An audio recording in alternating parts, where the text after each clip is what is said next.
Hey guys, Greg here, Vinyl Rundown, my brand new YouTube channel. Thanks for checking it out. Today, well, it's the 80th anniversary of Bluenote, so shout out to them. This episode features a Bluenote record, but really the question I want to ask you today is, what is the most you ever paid for a record at a thrift shop? Most thrift shops, I go to the thrift shop all the time, the Goodwill and Salvation Army, usually $1, right? Now the Goodwill, some of them are charging $1.50. One of them is charging $2. There's another thrift shop by my house called Council Thrift Shop, which is, I think, the Jewish Women's Council. That's $3, which is kind of crazy because most of the records there are worth like, 50 cents, a quarter. But anyway, what's the most you've ever paid at a thrift shop at a Goodwill for a record? And I'm going to show you something that was kind of amazing, kind of way more expensive than I would have expected to pay at the Goodwill.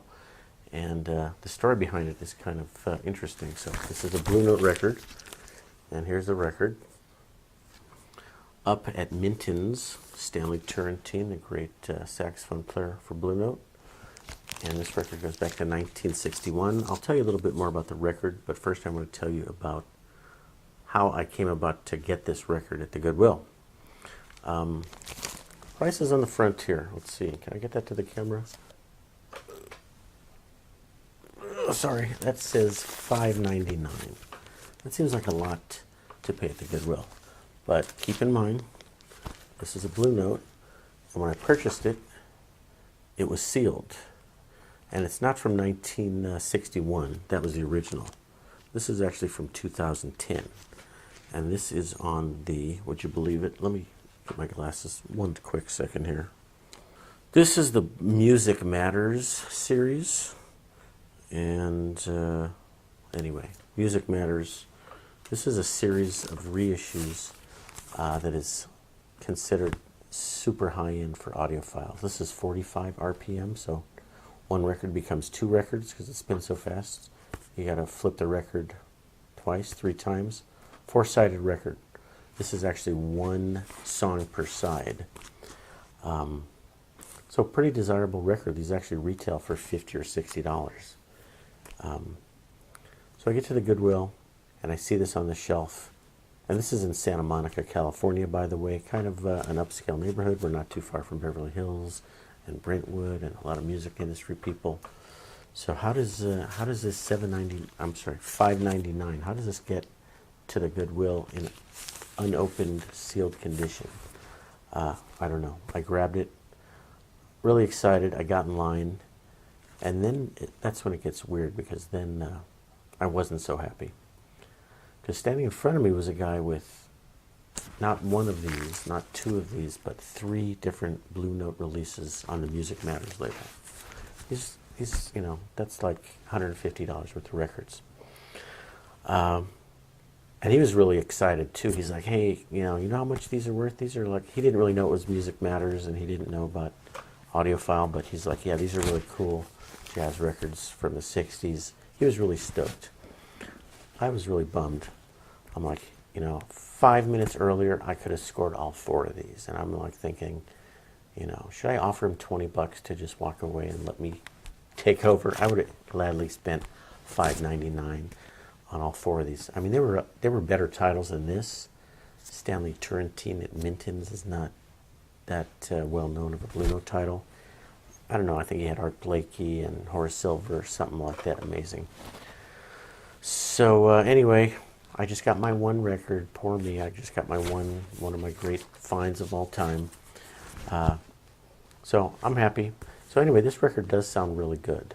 So Music Matters is one of these companies that goes and licenses from Bluenote the right to reissue stuff, and they go back to the analog masters, and they do a super, all tube, all audio, analog, no digital, really high-end recording. And like I say, these probably retail for $50 or $60. Some of these titles now go for $100 and up because they're not made in this quality anymore. I have some of the later releases that were 33 RPM, and I'm fine with that. 45 RPM is kind of a pain because, like I say, there's only 1 song per side on this. So anyway, let me tell you a little bit more about this record. up at Minton's. Minton's is a jazz club in Harlem.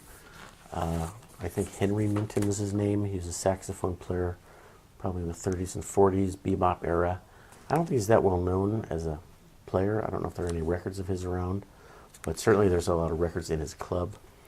A lot of early bebop, great, shows happen there. Thelonious Monk and all these people. So playing at Minton's was kind of pretty cool standard jazz in the 30s, 40s.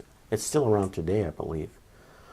So anyway, a little bit more about this record. Let me take off the sleeve and show you. Oh, so this is part of a 2-record set.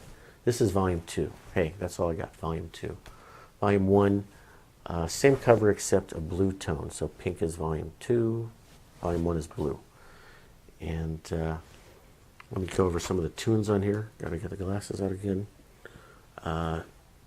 Side 1 is Later at Minton's. So that's just like a blowing tune, it's just a jam session. And the jam session records are kind of a little hit and miss. They're not as necessarily desirable as like a solid tune, but late night jam session. Come Rain or Come Shine, Love for Sale, Summertime.